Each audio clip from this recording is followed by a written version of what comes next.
Pick up a chocolate bar at the store today. Go ahead, feel it in your hand. Does it feel lighter? You're not imagining things. That bar is smaller, thinner, and somehow costs $1 more than last year.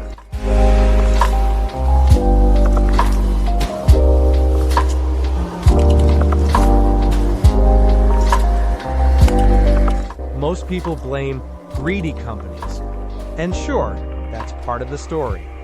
But what if I told you the real reason starts with the Federal Reserve in Washington and a drought 6,000 miles away in Ghana? Two invisible forces collided, and your candy aisle is the crime scene. Here's the thing that should bother you.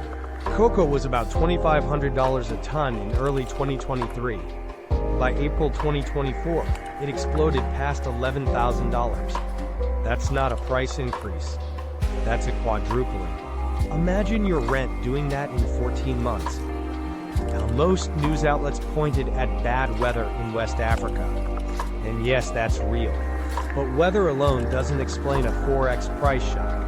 Think of it like two storms hitting the same house at once. Storm number 1. Drought and disease crushed cocoa harvests across Ghana and Côte d'Ivoire. These two countries grow over 60% of the world's cocoa. El Niño baked the soil. Black pod disease rotted the pods. Farmers watched their crop wither in real time. Storm number 2 came from a place with no cocoa trees at all, Washington, D.C. The Federal Reserve hiked interest rates, and the U.S. dollar became a magnet for global capital. Think of dollars as gravity getting stronger.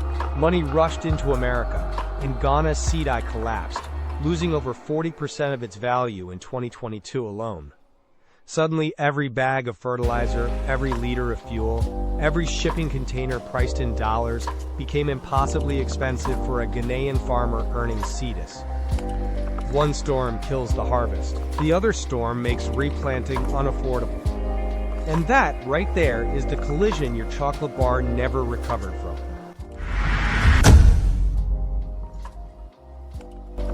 Okay, let's pop the hood on this machine.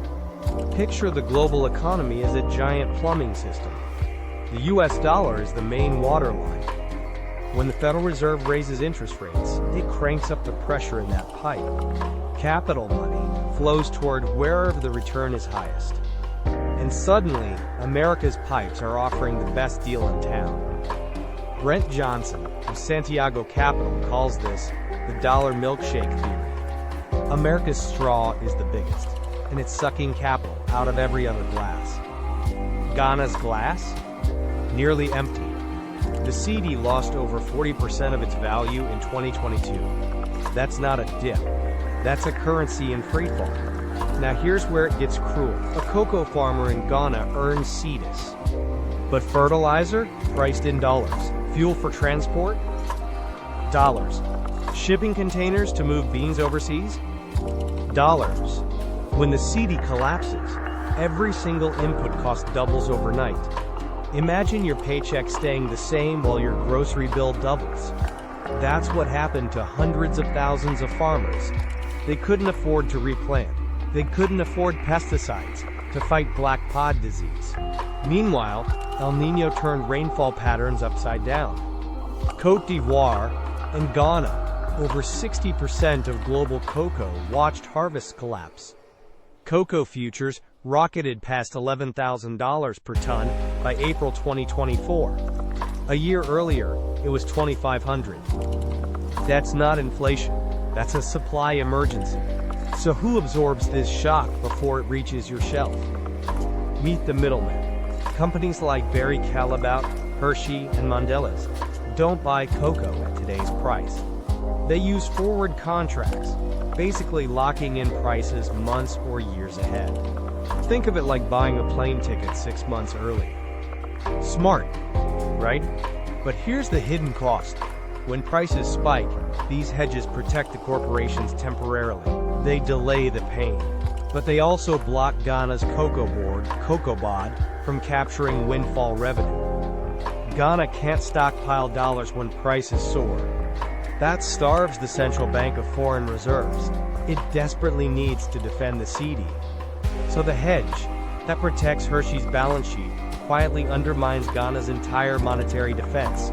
The farmer loses twice, once on the harvest, once on the currency.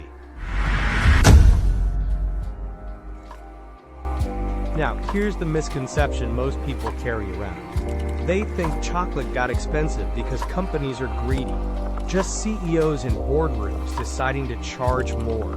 That's the easy filler. The uncomfortable truth? Ghana's central bank is caught in an economic straitjacket economists call the impossible trinity. Picture a three-legged stool. Leg 1. Stabilize your currency. Leg 2. Let foreign money flow freely. Leg 3. Set your own interest rates. You can only have two. Pick any two, and the third leg snaps. Ghana needs dollars flowing in to buy fertilizer and fuel. So it keeps capital borders open. It also needs to fight its own inflation, so it raises rates. But defending the cedi? That third leg collapses. The currency craters. Farmers pay more for everything priced in dollars. Meanwhile, Hershey's hedge desks locked in cocoa prices 2 years ago. Their quarterly earnings look fine. The pain doesn't hit their spreadsheet. It hits a farmer in Kumasi who can't afford fungicide. So what actually lands in your cart? Not just a smaller bar. A reformulated bar. Less real cocoa, more fillers, more sugar, more palm oil. That's shrinkflation and skimpflation working together. You pay more for less, and the less you get is also worse. The real story isn't corporate greed alone. It's that the Federal Reserve, El Niño, and a currency crisis built a perfect trap. And the exit door? Nobody in that supply chain has the key. So here's what this means for you. Every chocolate bar is a tiny receipt from a global storm.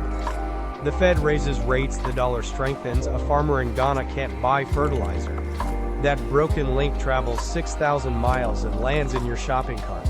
Next time prices jump on anything, coffee, sugar, cooking oil, ask one question: where's the dollar, and who's paying for it? Understanding these connections isn't just trivia. It's financial self-defense. When you see the Fed announce a rate decision, you're watching the first domino. When you hear about drought in West Africa, that's the second. Now you can read both headlines and know exactly which aisle gets hit next. Share this with someone who thinks shrinkflation is just corporate greed. The real story is bigger, stranger, and far more important.